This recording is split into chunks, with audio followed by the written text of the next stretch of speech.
Hi there, I'm Dave Horton. I'm the creator of Jambonz, the open source CPaaS for service providers. In this video, I want to talk about all things data privacy in Jambonz. In Jambonz, data privacy is a feature, not an afterthought. I've worked with many service providers over the years, and the reality is that many of them steer clear of using a commercial CPaaS, simply because they can't risk exposing their customers' confidential information to third-party systems. If you think about it, there's probably nothing that could tank a company faster than a data breach that exposes confidential information like credit card numbers, social security numbers, and the like. And the recent high-profile data breaches that we've all read about have really brought this issue to the forefront of everyone's minds, including your customers. So when I designed Jambonz, I decided to make privacy a first-class feature and to do things a little differently than the other guys. Now, first of all, as a communication service provider, we need to distinguish and address both your confidential information as well as your customers' confidential information. So let's start by talking about your customers' data privacy requirements. Your customers are using the CPaaS to make calls, and artifacts like call recordings and transcripts are going to be generated. These artifacts have probably the most stringent data privacy requirement, since your customers may be purchasing items over the phone by using credit cards, they might be providing other personal identifiers or having confidential discussions on any number of matters. So when it comes to your customers' most confidential information, those call recordings and transcripts of calls, we designed the system so that type of information is never stored at rest on any Jambonz server. I won't go into details here, but watch my video on building a call recording application to see what I mean. So that's number one. You can sleep peacefully at night knowing that your customers' most confidential information is never ever stored on our platform. Now, we also capture metadata about your customers' calls.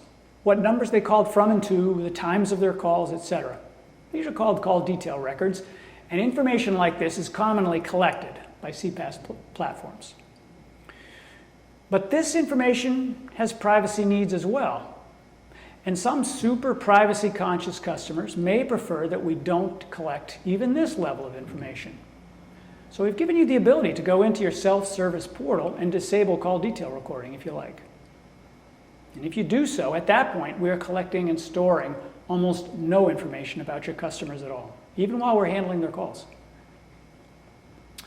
Okay, let's move from talking about your customers' confidential information to your confidential information. Because to make the system work, you're going to give us some private information about you and your company. I'm talking about things like credit card information if you choose to sign up for a paid plan. Speech credentials from AWS or Google, so we can invoke speech services on your behalf. So let's go through them. And I want to start with something that I didn't mention in the list above. If you want to register SIP devices against the CPaaS, you would typically be uploading those SIP credentials into your CPaaS provider's system. We don't do it that way. You never share your database of SIP usernames and passwords with Jambonz.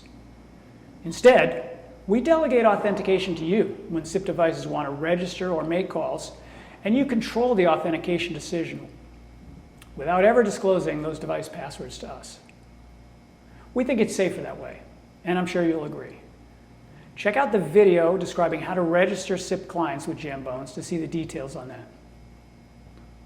Now, let's talk about credit card information. You can sign up for a free account on jambonz.org without providing a credit card. But if you decide to upgrade to a paid plan at some point, then you'll provide credit card information. We don't store the credit card number in our database, first of all. It's only held by our commercial credit card provider. We do keep the last 4 digits of your credit card in our database, just so that we can show it to you in the portal if you want to change a payment method or something like that. But we consider even that bit of information highly confidential, so we only store an encrypted version of it in our database. In the case of any data breach, the information would be unrecognizable and unusable. Let's move on to speech credentials for AWS and/or Google that you will provide through the portal. Again, we need those. We need to hold those in order to provide services to you. But once again, we encrypt the data before we store it in our database. And of course, you can delete those credentials at any time from our system by logging into the self-service portal. And it's a good idea to roll those credentials over time anyways. Finally, when responding to webhooks from our system, you will be providing call handling instructions and other private data. And there are some important privacy considerations here as well. First, we recommend that you use HTTPS encrypted connections. Also, every webhook request that we send is signed with a webhook secret that's generated specifically for your account. And you can see this webhook secret when you log into the portal, and you can generate a new one at any time and invalidate the old one. We recommend that you verify the signature when you receive webhook requests. So that way you can be sure the request actually came from us. Our tutorial on building webhook applications using the Node.js SDK shows you how to do that. Privacy is important.